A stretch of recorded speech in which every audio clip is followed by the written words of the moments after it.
사람들은 물량주의 시대를 살며 믿음까지도 외형적인 크기에 주목하고 있습니다. 그러나 성경을 보면 하나님은 크기에 별 관심이 없으신 것을 알 수 있습니다. 모세의 지팡이, 삼손의 나귀 턱뼈, 다윗의 물맷돌 등 오히려 작은 것으로 큰 일을 하셨습니다. 우리가 흔히 하게 되는 실수는 얼마나 많이 했느냐에 집중하는 것입니다. 우리가 횟수에 초점을 맞추게 되면 결국은 자기중심적 신앙이 됩니다. 하나님은 우리가 몇 번을 했고 얼마를 가지고 있느냐는 양보다는 그것을 어떻게 했느냐는 질에 더 관심이 있으십니다. 예수님이 칭찬하신 큰 믿음, 놀라운 믿음도 사람들의 관점과는 차이가 있습니다. 예수님은 과부가 헌금으로 2렙돈을 바쳤을 때 부자가 헌금한 것보다 더 많이 드렸다고 칭찬하셨습니다. 부자는 자신이 가진 것에 극히 일부를 드렸을 뿐이지만 과부는 자신이 가진 것의 전부를 다 드렸기 때문이었습니다. 제자들이 예수님에게 요청했습니다. 우리에게 믿음을 더하소서. 제자들은 믿음의 양을 요구했습니다. 제자들은 믿음을 재산처럼 늘릴 수 있는 것으로 생각했습니다.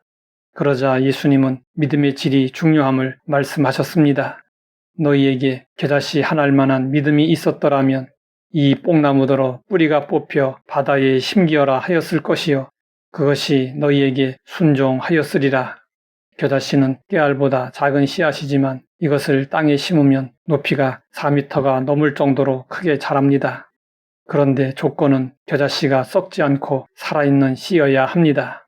생명을 품고 있으면 아무리 작아도 역사가 일어나지만 생명이 없고 썩어 있으면 아무리 커도 아무런 역사가 일어나지 않습니다. 예수님이 보실 때 제자들은 겨자씨만한 믿음도 없었습니다. 예수님의 제자들의 믿음은 살아있는 믿음이 아니었습니다. 그래서 그들에게서 그 어떤 믿음의 역사도 나타나지 않았습니다. 우리가 가져야 할 믿음은 생명이 있는 순수한 믿음입니다. 신앙생활을 한 지 얼마나 됐느냐 하는 것은 중요한 것이 아닙니다. 얼마나 순수하게 그대로 믿느냐 하는 것이 중요합니다. 선교사들이 태평양 한가운데 있는 어느 외딴 섬에 복음을 전하러 갔습니다. 그들은 주님의 기도를 가르치고 복음을 전파한 후에 돌아왔습니다. 선교사들은 섬 사람들이 신앙생활을 제대로 하고 있는지 궁금했습니다. 1년 후에 다시 그 섬을 방문했습니다. 그들의 배가 섬에 닿으려면 멀었는데 저 멀리서 사람들이 배를 향하여 오는 것이 보였습니다. 가까이 오는 사람들을 주목해보니 섬 사람들이었습니다. 그들은 물 위를 걸어오고 있었습니다. 선교사들은 자신들의 눈을 의심할 수밖에 없었습니다. 섬 사람들이 배전에 와서 말했습니다. 선교사님들 안녕하셨습니까? 얼마나 기다렸는데요. 선교사들은 물 위를 걸어온 사람들에게 질려서 정신을 못 차리고 있는데 그들은 계속 말했습니다. 사실은 가르쳐 주신 주의 기도를 다 잊어버리고 첫 구절밖에 기억을 못 하거든요. 그래서 그 구절을 가지고 기도했는데 이제 오셨으니 다른 구절들을 가르쳐 주십시오. 선교사들은 그제서야 무슨 일이 일어났는지 알았습니다. 선교사들은 감동하여 말했습니다. 그냥 그렇게 기도하십시오. 다음 구절은 아실 필요가 없습니다. 선교사들은 물 위를 걸어 섬으로 돌아가는 사람들을 보면서 이 섬에 자신들이 있을 필요가 없다는 것을 깨닫고는 섬에 내리지도 않고 다시 배를 돌려 돌아갔다고 합니다. 이 이야기가 주는 교훈은 무엇일까요? 살아있는 진짜 믿음에는 역사가 나타난다는 것입니다.